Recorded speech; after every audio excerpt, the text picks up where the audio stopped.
Well, it's finally here. Apple's biggest week of the year is tomorrow, finally. It felt like it crept up on us, but it's time to talk about Apple's awe dropping event and what we can expect with the new iPhone 17 series and possibly what else will be coming.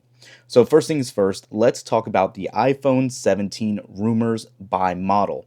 So, first things first, the regular base model iPhone 17 should come with a larger 6.3-inch display, which is 6.1 inches on the iPhone 16.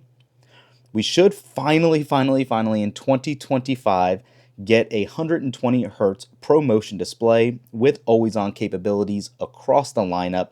That is huge. Finally, thank you, Apple, for bringing us to the modern century.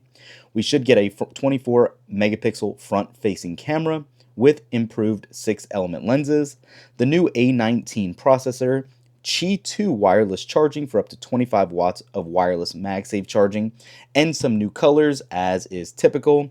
Rumors are they're going to be black, white, gray, light blue, green, and purple.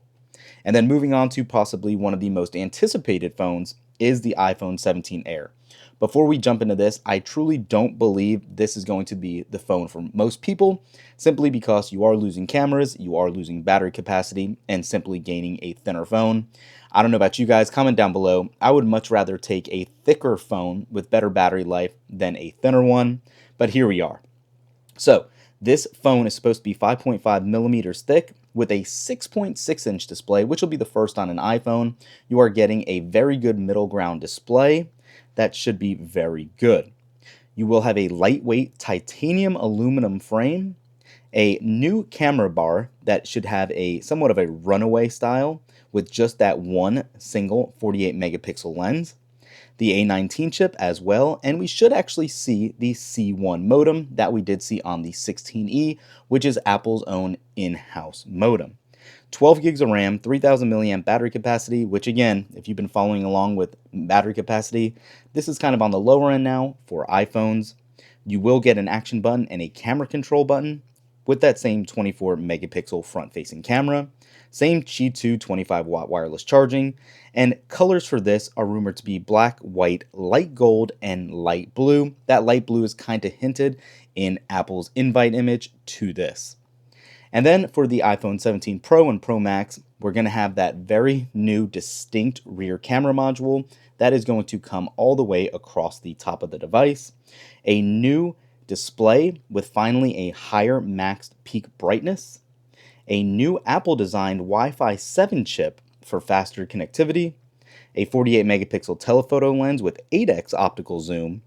8K video recording, 12 gigs of RAM on that as well, and the largest battery on an iPhone at a rumored 5088 milliamp hours, again with a slightly thicker design, so I am glad to see both of those in all regards. And then rumored, kind of correlating with the price increase, you will now have a base storage of 256 gigabytes, which is definitely needed and a slick way of Apple to raise the prices without technically increasing the price, since you're getting more value for around a $50 upcharge. Obviously, Qi 2 as well will be here, and the two new colors for this will be that dark blue and orange that is again in that kind of invite imaging. As far as the prices are going to go for this, the iPhone 17 base model should be about $800. And then for all the rest, the Air, the Pro, and the Pro Max, there will only be 256 gigs of storage options, with the Air starting around $1,100, the Pro starting around $1,200, and the 17 Pro Max at around $1,300. So those are significantly higher prices, but keep in mind you are getting that extra storage.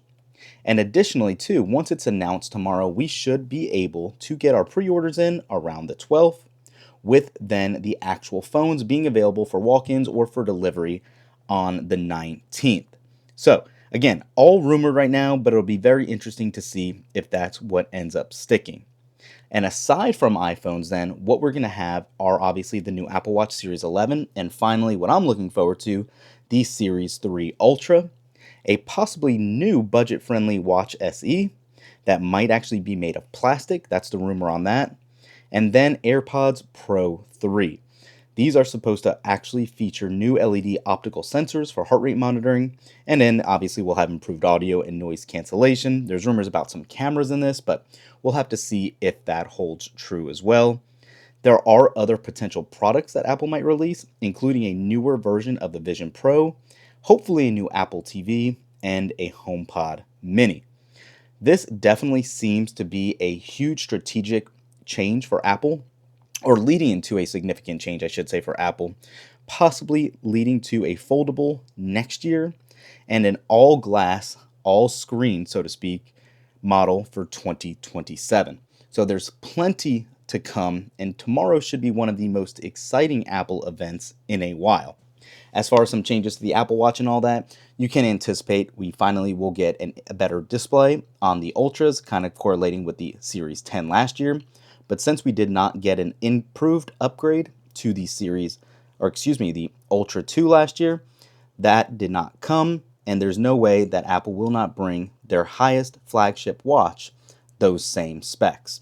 And as far as betas go and public release for iOS 26 as a whole, we can anticipate on the week of the 15th, we will get the final public release of iOS 26, with the RC going live shortly after Apple's announcement, probably around 3 p.m. Eastern, I should say, on the 9th.